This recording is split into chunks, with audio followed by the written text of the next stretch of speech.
tahu kok. Soalnya kalau di sini pakainya sistem komputer.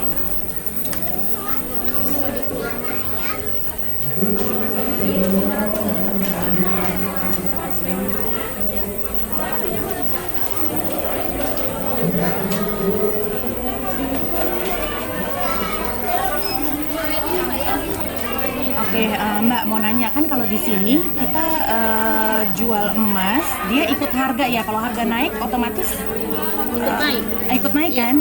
Kalau emas murahnya sih enggak. Jadi kalau yang ini berapa gram? Berapa karat? Yang ini Yang tua? Ini saya dua-duanya tua. 16 karat sama 17 karat.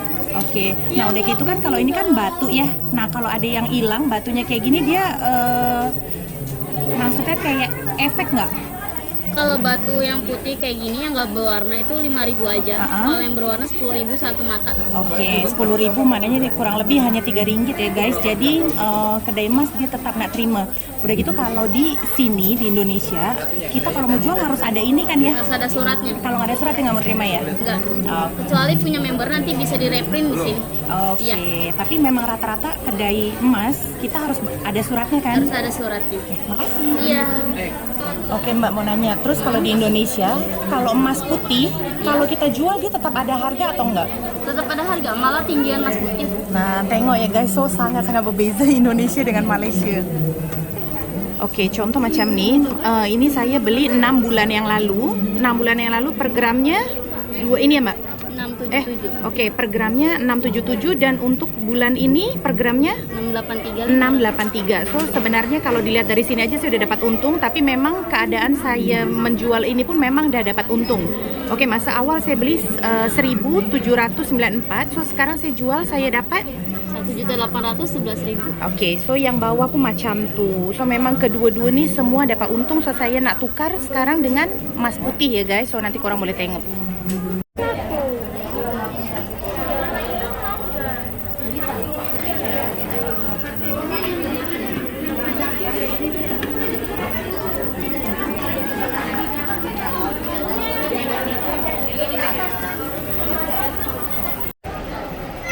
Kedai emas ni dia ada dekat dalam mall tau guys. So senang. Jadi masa saya beli emas, Ahmad main kat sini.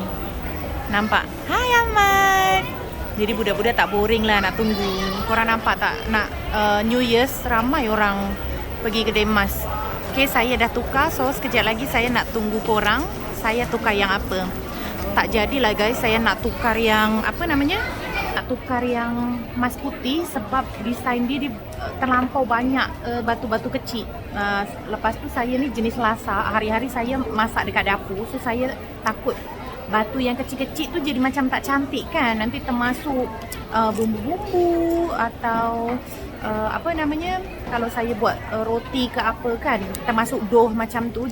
So saya jadi ambil emas kuning, tapi yang desainnya simple dan ada sedikit diamondnya, pelaburan saya lah insyaAllah. So sekejap saya nak tunjuk and then sampai rumah saya nak cerita dengan korang apa memang perbezaan nilai emas Indonesia dan Malaysia versi saya.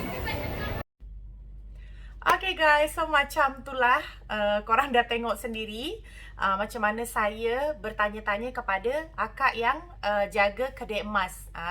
Itu di Indonesia ya. So saya nak ceritakan culture shock lagi, culture shock saya peribadi pada masa saya pindah ke Malaysia tentang perbezaan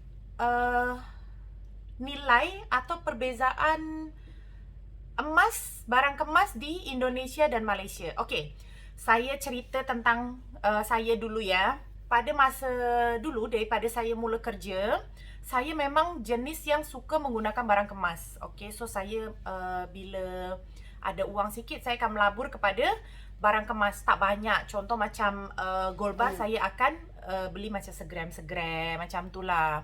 Ikut macam mana saya ada rezeki lebih.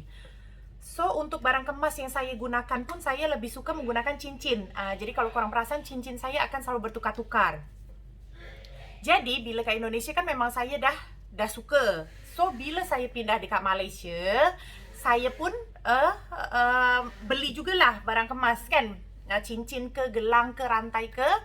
Lepas tu, udah kira dalam 1 tahun macam tu, saya ni jenis orang yang cepat bosan. So, saya pergi lagi lah ke kedai emas dekat Malaysia. Saya nak trade in, saya nak jual, lepas tu saya nak beli pattern baru. Jadi bila saya jual, saya terperanjat. Hal yang pertama saya terperanjat sebab dekat Malaysia dia tak memerlukan surat resit kita beli barang kemas. Macam tu. Lepas tu yang kedua, harga sangat-sangat turun. Ini masa saya belum faham ya, tapi sekarang saya dah faham. Jadi dekat Malaysia dia berfikir melabur emas ini untuk jangka panjang. So bila kita nak tengok keuntungan kita beli emas, dia akan nampak 4 tahun ke atas, macam tu. Ini yang saya pelajari daripada orang yang jaga kedai emas tu ya. Jadi dekat Malaysia dia cerita, so kalau korang nak melabur emas tapi barang kemas yang kita pakai, baik korang ambil yang jenis padu. Padu tu padat. Jadi bila korang jual 5 tahun ke depan, korang akan nampak keuntungannya. Lepas tu kalau barang kemas yang kosong tu macam ringan, bila kita akan pakai hari-hari, dia akan masuk kotoran. Macam tu lah, sebab kita kan beraktiviti kan hari-hari. Jadi kalau padu, dia padat dan dia tak banyak susutkan barang kemas. Ni yang Malaysia punya versi lah. Okey, jadi bila saya jual, saya terperanjat. Harga sangat-sangat turun guys. Lepas tu saya tanya, kenapa ya harga boleh sangat-sangat turun? Sebab ini kan barang kemas, saya kata macam tu. Itu dalam masa setahun lebih juga tau. Lepas tu akak dekat kedai tu kata, sama je lah macam awak beli TV, beli phone, beli peti ais, semua harga turun. Dia cakap macam tu. Lepas tu saya terperanjat lah, emas boleh disamakan dengan peti ais dengan handphone. Jadi daripada situ saya kata, kenapa sangat berlainan ya? Macam tu ceritanya. Jadi kenapa saya dah lama nak buat video ini, tapi saya tunggu bila saya dah dapat info daripada orang kedai emas tu sendiri. Jadi memang korang boleh dengar lah perbezaannya. Okey, itu version Malaysia. Dan kalau Indonesia, kita beli barang kemas. Yang saya beli barang kemas tu 6 bulan lalu masa saya balik Indonesia. Okey, korang boleh nampak jelas ya. Pada masa tu saya beli dalam 2 gram lebih, dalam 1.700.000. Dan saya jual 6 bulan kemudian, semalam saya jual, saya dah dapat untung hampir RM100. Jadi guys, itu per 6 bulan ya. Jadi kalau prinsipnya kedai emas di Indonesia, walaupun awak beli 2 bulan lalu ke 3 bulan lalu ke, kalau harga emas tengah naik, so kita jual, kita akan ikut harga emas semasa. Maksudnya harga emas di hari itu. Macam tu. Kalau Malaysia kan, nanti dia kata kan, contoh harga emas hari ini RM500, tapi harga jualnya hanya RM420. Macam tu kan. Kalau Indonesia tak. Indonesia harga emas pada hari ini 800,000, so kita jual pun 800,000.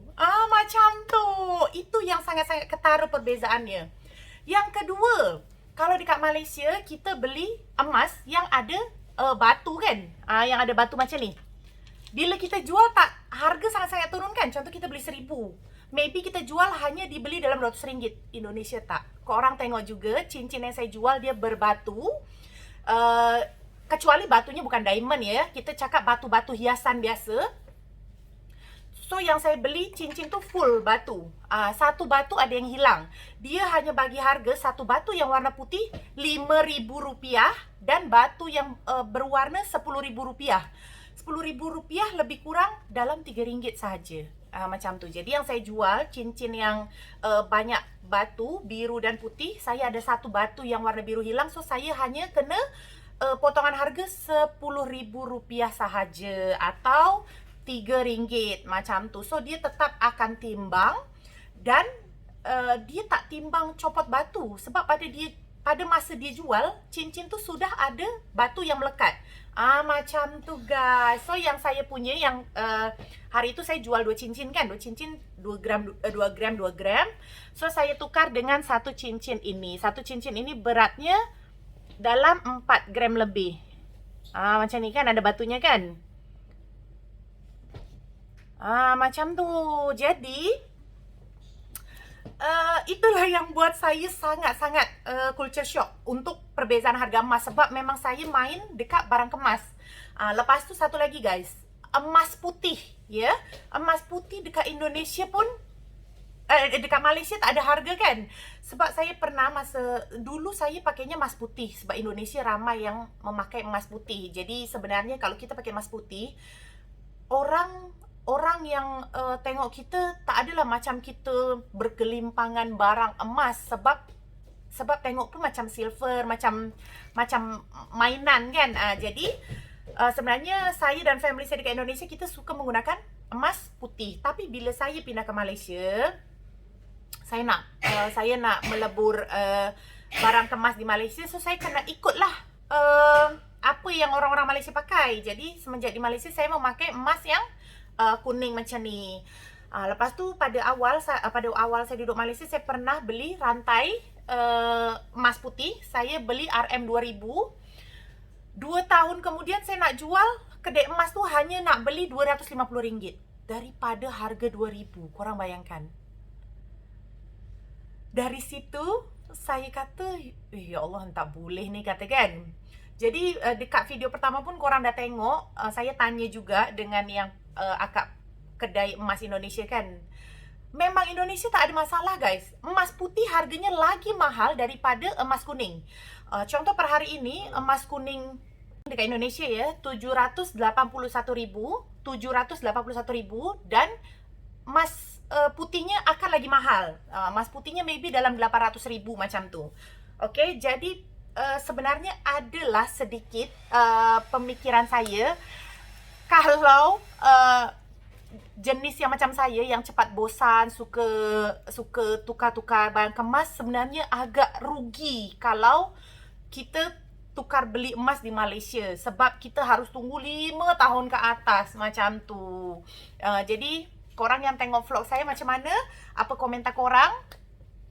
Itulah menurut saya yang sangat-sangat ketara, yang sangat-sangat menonjol, yang sangat-sangat ternampak perbezaan barang kemas Indonesia dan Malaysia. Kecuali untuk gold bar ya. Gold bar tak ada masalah. Gold bar rasanya Indonesia Malaysia sama, sebab dia memang pure barang kemas kan. Kecuali yang kita pakai macam ni, barang kemas macam ni. Okay, so memang kebanyakan perempuan barang kemasnya memang yang untuk kita pakai. Jadi untuk sekarang cukuplah ada beberapa barang kemas yang saya simpan di Malaysia, tapi itu tak untuk saya jual. So itu memang betul-betul untuk saya simpan untuk anak-anak saya membesar nanti. Tapi kalau untuk yang saya pakai, rasanya saya akan kembali lagi beli barang kemas di Indonesia. So bila saya balik sini, saya bosan, saya boleh tukar. Lepas tu dia dapat untung macam tu guys. So jangan lupa untuk tekan like, comment, subscribe, share video ini bila korang suka, dan hanya komentar-komentar baik dan open-minded yang saya terima di YouTube channel saya. So thank you, bye-bye.